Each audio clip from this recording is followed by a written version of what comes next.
வாங்க கிராமப்புற வளர்ச்சிய பத்தி பார்க்கலாம். இது நம்ம நாட்டு பொருளாதாரத்தோட முதுகெலும்பு. அப்படின்னா என்ன? கிராமப்புற மக்களோட சமூக பொருளாதார வாழ்க்கையை மேம்படுத்துறதுதான். இதுல நிறைய சவால்கள் இருக்கு. இதையெல்லாம் தாண்டிதான் நிலையான முன்னேற்றத்தை அடைய முடியும்.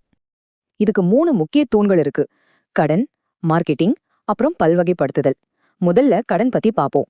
விவசாயிகளுக்கு விதை, உரம், கருவிகள் வாங்க கடன் ரொம்ப ரொம்ப அவசியம். அது அவங்க உயிர்நாடி. முறைசாரா கடனை விட முறையான வங்கி கடன் சிஸ்டம் தான் ரொம்ப பாதுகாப்பானது. அதுதான் பெரிய மாற்றம். சுய உதவிக்குழுக்களோட நுண்கடன் குறிப்பா பெண்களுக்கு பெரிய பலம் கொடுக்குது. இது ஒரு நல்ல உதாரணம். சரி, கடன் கிடைச்சாச்சு. அடுத்தது விளைஞ்ச பொருளை எப்படி சரியா சந்தைக்கு கொண்டு போறது? விவசாய மார்க்கெட்டிங்னா பொருளை சேமிச்சு பேக் பண்ணி நுகர்வோர்கிட்ட கொண்டு சேர்க்கிற முழு ப்ராசஸும் தான். விவசாயிக்கு பண்ணையிலிருந்து மார்க்கெட் போற வரைக்கும் ஒவ்வொரு படியிலையும் செலவும் ரிஸ்க்கும் ஜாஸ்தி.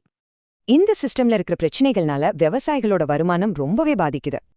இது சரி செய்ய இடைத்தரகர்கள் இல்லாம விவசாயிகளை நேரடியா நுகர்வோர் கூட இணைக்கிறாங்க.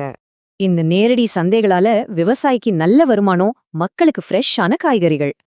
விவசாயத்தை மட்டுமே நம்பி இருந்தா ரிஸ்க் அதிகம். அதுக்குதான் பல்வகைப்படுத்துதல் ஒரு பாதுகாப்பு வளையம் மாதிரி. இதனால வருஷம் முழுக்க வேலைவாய்ப்பு உருவாகுது. வறுமைய ஒழிக்கவும் இது ரொம்ப உதவுது. அதாவது விவசாயம் மட்டும் இல்லாம கால்நடை வளர்ப்பு, மீன் வளம், தோட்டக்கலைன்னு பல தொழில்கள் பண்றது. 1991-2003 காலகட்டத்தை தோட்டக்கலையோட பொன்புரட்சின்னு சொல்றாங்க. இந்தியா அப்போ உலகத்துக்கே லீடர். இப்போ இந்த 3 தூண்களையும் ஒன்னா சேர்க்கிற ஒரு சக்தி இருக்கு. அதுதான் கூட்டுறவு சங்கங்கள். கூட்டுறவு சங்கங்கள் விவசாயிகளுக்கு கடன் முதல் சந்தைப்படுத்துதல் வரை எல்லாத்துக்கும் உதவி பண்றாங்க. பாத்தீங்களா?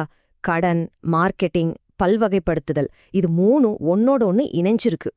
முன்னேற்றம் இருக்கு. ஆனா டெக்னாலஜி மூலமா இதையெல்லாம் அடுத்த கட்டத்துக்கு எப்படி கொண்டு போக போறோம்?